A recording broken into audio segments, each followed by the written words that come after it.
Howdy, listener. Today we're doing a deep dive into AI. And not just any AI, AI that acts just like us. Yeah, it's really fascinating stuff. We got a whole stack of research and articles here. Yeah? And let me tell you, it's mind-blowing. Yeah. What's really fascinating is we're not talking about robots or self-driving cars. This is about computers learning to think Oh. and make decisions like real folks, Okay. based on hopes and dreams and even heartbreaks. So you're saying these computers are going to be more like us, not just crunching numbers and playing chess. Exactly. There's this research paper, Generative Agent Simulations of 1,000 People, Okay. that describes a whole new way to simulate human behavior. Instead of just programming computers with cold, hard data, Right. these researchers used in-depth interviews from over 1,000 people. Basically, they created AI agents that are like digital twins of real folks. Hold on. So they made AI based on real people. So, like, there's a digital version of me running around in a computer somewhere. Well, not you specifically, but the idea is that these AI agents are designed to be incredibly realistic. Huh. They even tested how well these AI folks mirrored the real people's attitudes and choices. Okay. And get this, they were accurate a whopping 85% of the time. 85%. That's almost as good as the real people themselves when asked the same questions 2 weeks later. That's wild. But what's the big deal about that? Why should I care? Well, think about it this way. If these AI agents can act so much like us, it means we can start using them to understand ourselves better. Okay. We can test out new ideas and policies in a virtual world before unleashing them on the real one. Oh. Imagine seeing how a new law might affect different communities, No. or predicting how folks might react to a new product. So like a crystal ball for human behavior. Yeah, it is. That's powerful stuff. It is powerful stuff. But there's more to it than just prediction. Okay. By observing these AI agents interact, we can gain insights into human nature, how societies form, Yeah. and even how our own beliefs take shape. Okay. So let's unpack this a bit. They use something called large language models Right. to create these AI agents, right? Right. Can you explain that in plain English? Sure. Imagine a computer program that's read every book in the Library of Congress, every article online, Oh, wow. eavesdropped on millions of conversations. Okay. That's kind of what a large language model, or LLM, is like. Right. It's absorbed an incredible amount of information about human language and behavior. Okay. In this case, they fed these LLMs with real people's stories and experiences from those in-depth interviews. So these AI agents are like super powered storytellers, but instead of making up tales, they're using real people's lives to create these digital twins. You got it. And that's what makes this research so revolutionary. Okay. Instead of relying on basic information like age, gender, or income, Right. these AI agents are shaped by the unique hopes, fears, and dreams of the folks they represent. Uh-huh. It's a much richer and more nuanced way of modeling human behavior. This is starting to sound like something out of science fiction movie. Oh. Are we talking about a whole digital world filled with AI folks living their lives? It's not that far-fetched. Really? The researchers created a virtual town called Smallville, where 25 AI agents, each based on a real person, Okay. went about their day. They woke up, made breakfast, went to work, interacted with each other, formed relationships, Wow. and even planned a Valentine's Day party. Wait, they planned a party. They did. These AI folks are getting pretty sophisticated. They are. But tell me, how did the researchers know the AI folks were actually acting like the real people they were based on? Well, they gave the AI agents tasks and asked them questions just like they did with the real people. Okay. They even used a standard personality test to compare the AI personalities to their real-life counterparts. Interesting. And what's amazing is that the AI agents behaved in ways that were remarkably similar to the people they were modeled after. They even exhibited the same quirks and inconsistencies. So they weren't just spitting out pre-programmed answers. Yep. They were actually thinking and reacting like real folks. That's right. It's like they captured the essence of what makes each person unique. Wow. It's still early days, Okay. but the potential here is enormous. So what kind of things could these AI agents be used for? Well, imagine a world where we can test out the impact of a new policy on a simulated community before rolling it out in the real world. Okay, yeah. We could see how different groups might be affected, Uh-huh. identify potential unintended consequences, and make adjustments to ensure that everyone benefits. That's like a virtual test drive for social change. It is. No more guessing games or unintended consequences. Exactly. But what about us everyday folks? Yeah. How could this technology impact our lives directly? Think about getting personalized advice. Okay. Whether it's about your finances, your health, or even your relationships. That's tailored to your specific situation and goals. Hold on. You're telling me that AI could give me relationship advice based on my own unique experiences and personality? That's right. That's both exciting and a little scary. It's definitely a brave new world we're stepping into. But here's the thing. Okay. This technology is a tool. And like any tool, it can be used for good or for bad. It all depends on the intentions of the people who create and use it. Yeah. That's why it's so important for us to have these conversations now, to think critically about the implications of AI and ensure that it's developed and deployed responsibly. You know, you mentioned that these AI agents are still in their early stages of development. Right. What kind of challenges do researchers still need to overcome? Well, one of the biggest challenges is ensuring that the data used to train these AI agents is diverse and representative of the real world. Right. If we only feed these models information from a narrow slice of society, we risk perpetuating existing biases and inequalities. Okay. It's also crucial to be mindful of privacy concerns. After all, these AI agents are based on real people's lives and experiences. So we got to make sure we're protecting folks' personal information and using this technology ethically. Absolutely. Transparency and accountability are paramount. We need to be able to understand how these AI agents work, how their decisions are made, and what data they're using. And we need to have clear guidelines and regulations in place to prevent misuse. You know, all this talk about AI agents living their lives in virtual towns, it's fascinating. But I'm still trying to wrap my head around what makes these AI agents so different from, say, the voice assistants we use on our phones every day. That's a great question. Yeah. And it gets to the heart of what makes this research so groundbreaking. Okay. Traditional AI systems are usually designed for specific tasks, like answering your questions or playing a game. But these new AI agents are more like us. They have a broader range of abilities and can operate in much more complex and dynamic environments. So these AI agents aren't just focused on one thing. Right. They can juggle multiple tasks and make decisions in a more human-like way. Exactly.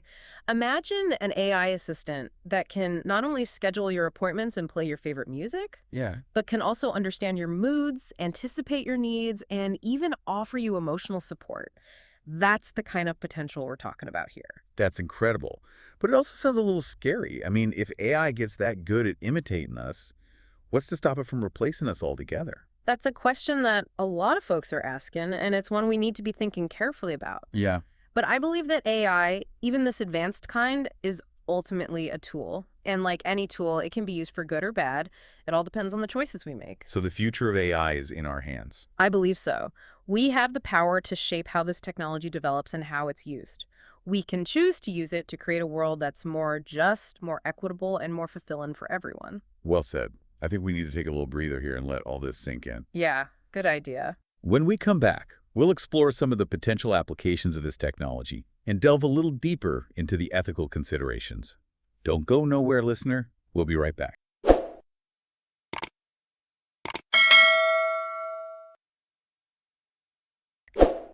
Welcome back, folks. We've been talking about these incredible AI agents that can learn and adapt just like us, even plan a Valentine's Day party.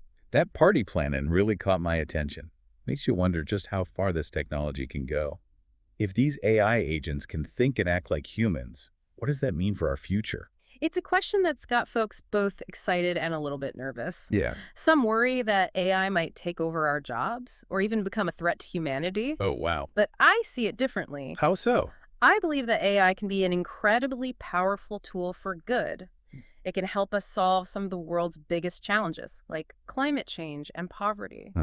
Imagine AI agents working alongside scientists to develop new energy sources, Okay. or helping doctors create personalized treatments for diseases. That's a pretty hopeful vision. But how do we make sure AI is used for good and not for harm? How do we prevent those science fiction scenarios where robots take over? It all comes down to how we develop and deploy this technology. We need to make sure that AI is aligned with human values Okay. and that it's used in a way that benefits society as a whole.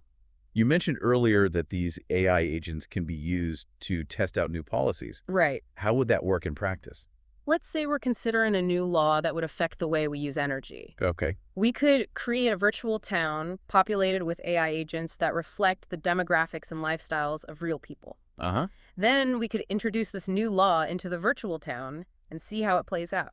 So we could see how the law might impact different groups of people, identify any potential problems, Exactly. and make adjustments before implementing it in the real world. It's like a giant sandbox where we can experiment with different ideas and see what works best. It could help us avoid costly mistakes and make sure that our policies are truly beneficial for everyone. That sounds incredibly useful.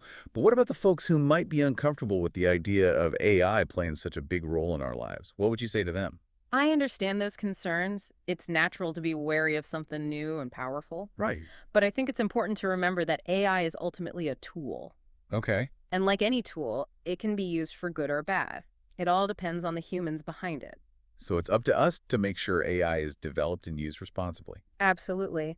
We need to have open and honest conversations about the potential impact of AI on society. We need to establish clear ethical guidelines and regulations to ensure that this technology is used in a way that benefits humanity as a whole. This all sounds pretty revolutionary, but let's be realistic here. How long until we see these AI agents out in the wild, so to speak? Well, we're still in the early stages of development, but the progress is happening rapidly. I wouldn't be surprised if we see these AI agents integrated into our daily lives within the next decade or so. That's not that far off. Yeah. What kind of impact do you think this will have on our jobs and our economy? It's definitely going to reshape the workforce. Some jobs will likely become automated, but I believe that AI will also create new opportunities and industries that we can't even imagine yet. So it's not just about robots taking our jobs. It's about humans and AI working together to create something new and better. Precisely. It's about augmenting our abilities, not replacing them. Imagine a world where AI can handle the mundane tasks, freeing us up to focus on more creative and meaningful work. That sounds pretty good to me. But there's still that nagging question in the back of my mind. What happens if these AI agents become too smart? What if they develop their own goals and motivations that conflict with ours? That's a valid concern and one that researchers are actively working on. Okay. One approach is to design AI systems that are transparent and explainable, so we can understand how they're making decisions. We also need to develop robust safety mechanisms to ensure that AI remains under human control. So it's about building safeguards into the system from the very beginning. Exactly. We need to anticipate potential problems and address them before they arise. We can't just assume that AI will always act in our best interest. We need to be proactive and responsible in how we develop and deploy this technology. You know, we've talked a lot about the practical applications of this technology. Right. But I'm curious about the philosophical implications. What does it mean for our understanding of humanity if we can create machines that think and feel like us? That's a deep question, and one that has been pondered by philosophers for centuries. If we can create AI that is indistinguishable from humans, does that mean there's nothing special or unique about human consciousness? It's a bit mind-boggling to think about. It is, but I believe that even if AI can mimic human behavior, there's still something fundamentally different about human experience. Our emotions, our relationships, our sense of self. These are all things that emerge from our unique biological and social context. So you're saying that even in a world where AI is highly advanced, there will always be a distinction between humans and machines. I believe so. There's a certain richness and depth to human experience that can't be replicated in code. We are more than just the sum of our algorithms. I appreciate that perspective. It's reassuring to know that even in a future filled with incredibly advanced AI, there's still something special about being human. But I have to admit, I'm still a little bit nervous about all this. It feels like we're standing on the edge of a precipice, about to step into a whole new world. I understand that feeling. It's a time of great change and uncertainty, but I'm also excited about the possibilities that lie ahead. If we approach AI with wisdom and caution, I believe it can help us create a brighter future for ourselves and for generations to come. Well said. We've covered a lot of ground today, from the practical applications of AI agents to the philosophical implications of this technology. But there's still so much more to explore. We're going to take a quick break here, and when we come back, we'll wrap up our deep dive with some final thoughts and some questions to ponder as you continue your own journey into the world of AI that acts like us. Stay tuned. Yeah.